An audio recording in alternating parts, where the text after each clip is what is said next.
Lecture 8મું તકદીર અને તદબીર. જીવનની લડત માટે બે ભિન્ન ભિન્ન વિચારો અસ્તિ ધરાવે છે. એક વર્ગ તકદીર યાની પ્રારબ્ધમાં માને છે, જ્યારે બીજો વર્ગ તદબીર યાની પુરુષાર્થમાં માને છે. આ ઉભય માન્યતા ધરાવનારા પોતાની માન્યતામાં સાચા છે. તકદીરમાં માનનારા એવી દલીલ કરતા હોય છે કે એક બાળક ગરીબની ઝૂંપડીમાં જન્મે છે, જ્યારે બીજો રાજાના મહેલમાં. આ રીતે જન્મ ધારણ કરવામાં બંને બાળકોએ એવી કોઈ કોશિશ કરી નહીં હતી, છતાં પણ એ બંને બાળકોની હાલતમાં આટલો મોટો ફેરફાર કેમ રહ્યો? એટલું જ નહીં, પણ પોતાના જીવનમાં અનેક કોશિશો કરનારા એવા વિદ્વાનો, અક્કલમંદ માણસો, અભણ અને અલ્પ બુદ્ધિવાળા ધનવાનોને ત્યાં નોકરી ગુલામી કરતા હોય છે, કે જે અભણ માણસો સાધારણ કોશિશ કરતા લખોપતિ બનેલા હોય છે. આ છે તકદીર મતવાદીઓની દલીલ માન્યતા. તદબીર એટલે પુરુષાર્થમાં માનનારા એવી દલીલ રજૂ કરે છે કે ગરીબને ઘેર જન્મી પુખ્ત વયમાં પુરુષાર્થ અને મહેનતથી સારી વિઘા સંપાદન કરી એવા ઘણા માણસોએ ઉચ્ચ ડિગ્રીઓ મેળવેલ છે, જીવનમાં પ્રગતિ કરેલ છે, જેના પુરાવાઓમાં જગતના સરમુખત્યારો, વૈજ્ઞાનિકો તેમજ અન્ય મહાપુરુષોના જીવન ચરિત્રો રજૂ કરવામાં આવે છે, કે જેઓ ગરીબ હાલતમાં પણ પુરુષાર્થ બળના આધારે મહાન પુરુષો બન્યા અને જીવનમાં સફળતા મેળવી. એટલું જ નહીં, પણ કુદરતનો એ અચળ નિયમ પણ તેઓ બતાવતા રહે છે કે ખેડૂત ખેતરમાં બીજ વાવે છે, મહેનત કરે છે, ત્યારે અનાજ તૈયાર થાય છે. અને તેવી જ રીતે જગતની દરેક વસ્તુ મહેનત કર્યા બાદ જ તૈયાર થાય છે. મતલબ કે તકદીર ઉપર આધાર રાખતા કોઈ પણ વસ્તુ આપોઆપ તૈયાર થતી નથી. આ છે તદબીર મતવાદીઓની દલીલો અને માન્યતા. હવે તકદીર અને તદબીર એ શું છે એ વિચારીએ. માણસ જેને તકદીર કહે છે તે પૂર્વની કોશિશ તેમજ પુરુષાર્થનું પરિણામ છે, અને તદબીર એ વર્તમાન જિંદગીનું ફળ છે. પૂર્વે કરેલા પુરુષાર્થ થકી જે કંઈ નિર્માણ થઈ ચૂક્યું હોય તે ઉપરાંત કાંઈ પણ વધુ આશા રાખી શકાય નહીં. જ્યારે ચાલુ જીવનમાં કિંમત અને પુરુષાર્થથી માણસ જેટલું ધારે તેટલું આગળ વધી શકે છે. આમાં પણ કેટલાક એ પ્રશ્ન ઉપસ્થિત કરશે કે કોઈ બાબત માટે ખૂબ મહેનત પ્રયત્નો કર્યા છતાં પણ ઘણીવાર તે કાર્ય પાર પડતું નથી. તેનું કેમ? આ રીતે થતી નિષ્ફળતાના પણ કારણો છે. પહેલું, પૂર્વે કરેલા પાપ, કે જેના અંગે ગરીબી, દુઃખ વગેરે નિર્માણ થઈ ચૂકેલા હોય છતાં પણ તેમાં સુખ મેળવવાની આશા ખરી. જેમ કોઈ તરનારને સામે કાંઠે જવું હોય, પણ નદીનું પૂર તરનારને પૂરના વેગ તરફ જ ઘસડી જશે, છતાં હિંમતવાન તરનાર તો પેલી પાર જવા માટે પોતાના પ્રયત્નો ચાલુ જ રાખશે. આ રીતે ખૂબ પ્રયત્નો કરતાં કદાચ તે સીધો માર્ગ કાપવા અસમર્થ નીવડશે, પણ સહેજ આડો માર્ગ કાપી અંતે જરા દૂર સામે પાર પહોંચી જશે. અગર એ તરનાર જો નાહિંમત બની રોદણા રોતો બેસી રહે તો કદી પણ સામે પાર યાની કે સુખી હાલતમાં પહોંચી શકે નહીં. કારણ બીજું, માણસના દરગુણોમાં કેટલાક એવા દરગુણો હોય છે જે બહારથી જોઈ શકાય છે અને કેટલાક દરગુણો જોવામાં આવતા નથી. આ સઘળા દરગુણોમાં અમુક એવા દરગુણો હોય છે કે જે માણસને દરિદ્ર હાલતમાં ઊંચે આવવા દેતા નથી. પોતામાં રહેલા દરગુણોને ટાળી નાખવા પ્રત્યેક માણસે બનતા પ્રયત્નો કરવા જોઈએ અને દરગુણો દૂર થઈ જતા ફરી વળેલી દરિદ્રતામાંથી મુક્ત થઈ તે માણસ ચોક્કસ જીવનમાં પોતાની સુખી હાલત જોઈ શકશે. કારણ ત્રીજું, દિલને ઉદાર રાખવાથી તકદીરમાં તેજી આવે છે. ઉદારતાનો અર્થ એવો નથી થતો કે પોતાની માલ મિલકત લૂંટાવી દેવી અથવા ઘર વેચી તીરથ કરવું. પોતાના ગજા પ્રમાણે અન્યને પ્રેમથી મદદ કરતા કોઈ એવો પ્રસંગ સાંપડે છે કે સાધારણ મદદ કરતા કોઈ દિલને આરામ મળે છે. તેથી મદદ કરનારના તકદીરમાં જ્યોતિ આવે છે. મતલબ કે મદદ આપનાર સાધારણ સ્થિતિનો હોય પણ અન્યના અંતરની આશીષથી તે સુખી હાલતમાં આવી જાય છે. કોઈ માણસ સંકુચિત હલકટ હૃદયનો હોય કે પોતાના 1 શિલિંગના લાભ ખાતર બીજાને 10 શિલિંગની નુકસાની જતી હોય તો પણ તેની તે દરકાર ન કરે.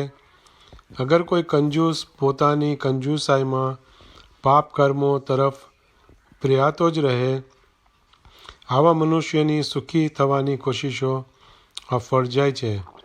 કારણ ચોથું, કોઈ રાજ્યના અમલ હેઠળ પ્રજાના સુખનું રક્ષણ થતું ન હોય અને રાજ્ય તરફથી પ્રજાને દુઃખ આપવામાં આવતા હોય તો મોડી વહેલી એ રાજ્યની પડતી થાય છે. આ એક કુદરતી કાનૂન છે. જે રાજ્ય અમલ હેઠળ પ્રજા સુખી હોય તો પ્રજાના દિલના આશીર્વાદથી રાજ્ય આબાદ રહે છે. તેવી જ રીતે કુટુંબનું પણ સમજવું. વેપારી આલમમાં પણ કમિશનથી માલ મોકલનાર કોઈ શેઠ આડતિયાના હિસાબે ઓછા ભાવે માલ ખરીદેલ અને તે અરસામાં બજાર ભાવ વધવાના કારણે અગર પોતાનો ગેરહકનો હિસ્સો રાખી માલ વધુ ભાવે ખાતે માંડી મોકલે અથવા પોતાની દુકાનમાં ન ખપે એવો જૂનો પડતર માલ ઊંચા માલના ભાવે ખાતે માંડી તે પોતાના અડતિયાને ધકેલે તેમજ અડતિયા પાસેથી આવેલ કારસાજીમાં અન્યાય કરી ખોટી રીતે તેમાં પોતાનો હિસ્સો રાખે વગેરે. આ જ રીતે શેઠ ગરીબ નાના વેપારીઓના ગળા કાપી પોતાના લાભ ખાતર તેઓની આર્થિક ઉન્નતિ પર એક યા બીજી રીતે કુહાડો મારે તો તેઓ શેઠ વેપારી સ્વાભાવિક રીતે પોતાના તકદીરને હાથે કરી નબળું બનાવે છે અને આગળ જતાં તેનો બુરો અંજામ તે ભોગવશે જ.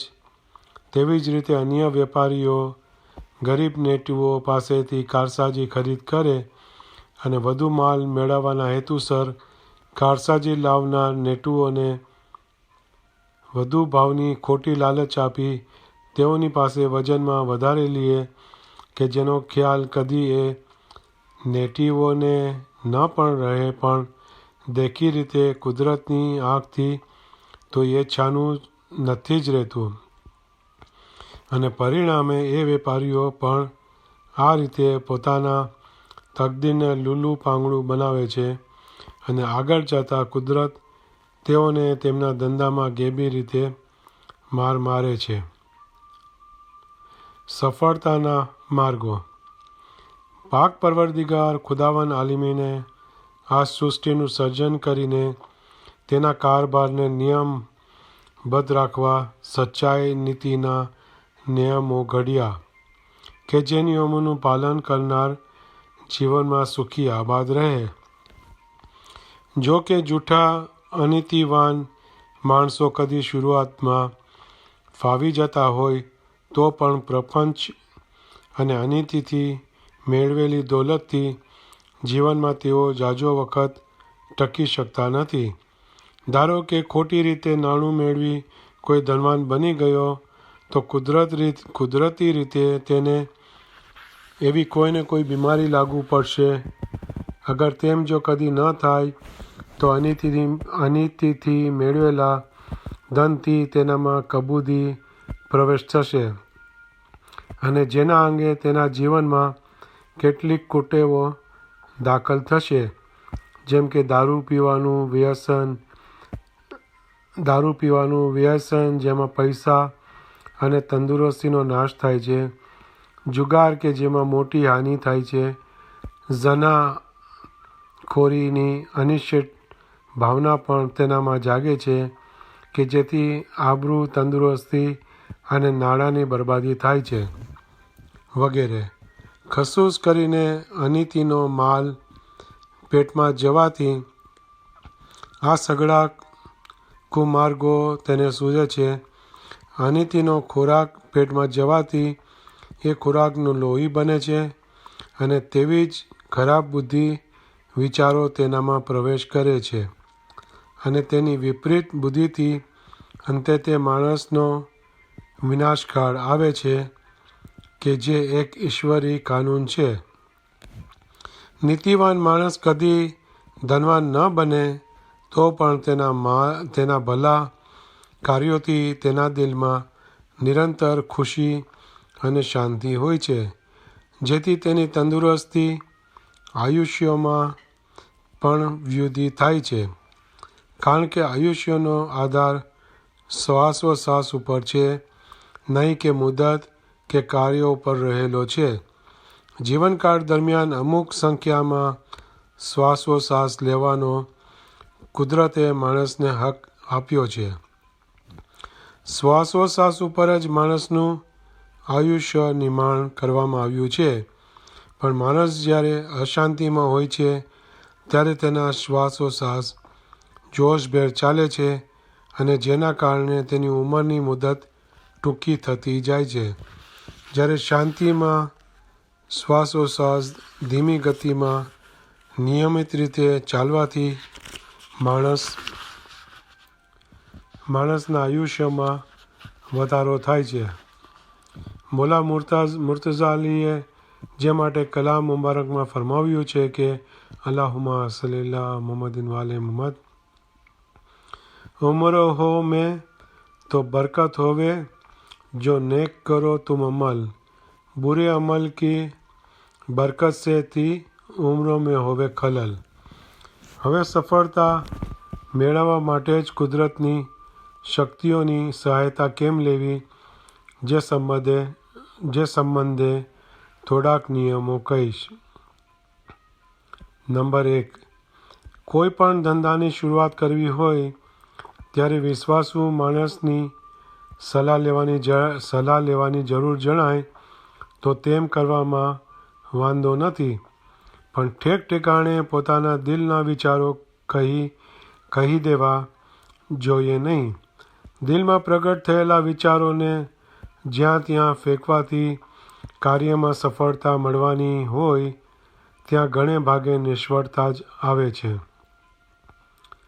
નંબર 2, કોઈ પણ ધંધાની શરૂઆત કરતાં આદરવામાં આવતા ધંધામાં ફાયદો થશે એમ જો દિલ સાક્ષી પૂરે તો એ વિચારોને દિલમાં જાળવી રાખી પ્રગટ થયેલા વિચારો પર તરત અમલ કરી ધંધાની હિંમતપૂર્વક શરૂઆત કરી દેવી તો એ ધંધામાં અવશ્ય લાભ થશે. પણ ધંધામાં થનાર સફળતા માટે દિલ સાક્ષી પૂરીએ છતાં પણ ફરી ચીપીને વિચારો કરવાથી તે કાર્યમાં સફળતા મળતી નથી. કારણ દિલમાં શંકા ઉત્પન્ન કરવાથી કાર્યશક્તિ મંદ પડી જાય છે. એટલું જ નહીં પણ કુદરતના કાયદા મુજબ થનાર ફાયદો થતો નથી.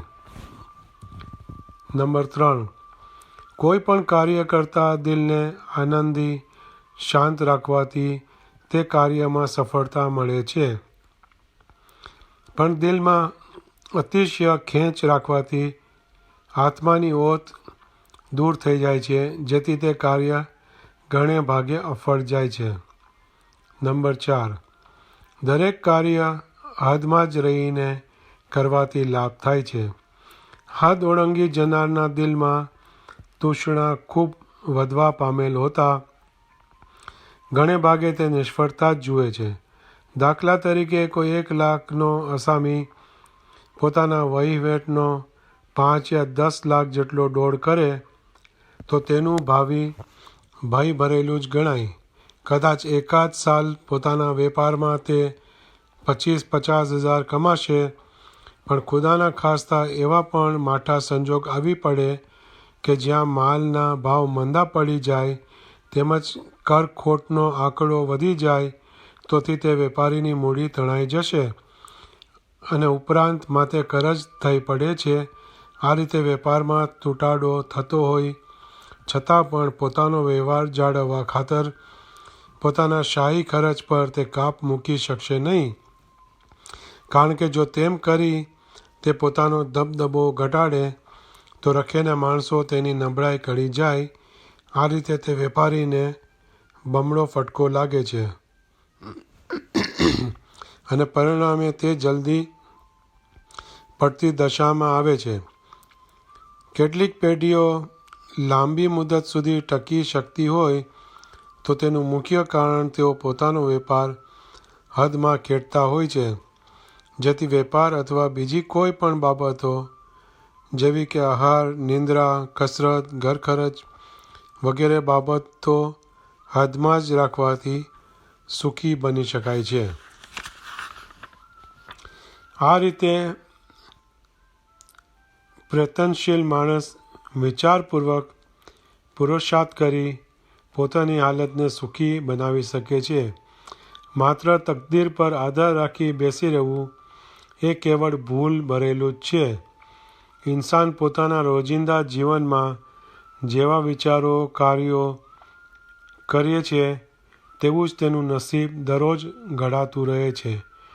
નસીબનો ઘડનાર મનુષ્ય પોતે જ છે.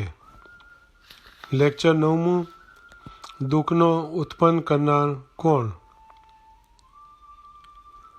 આ લેક્ચર 9 હવે આપણે કાલે વાંચશું.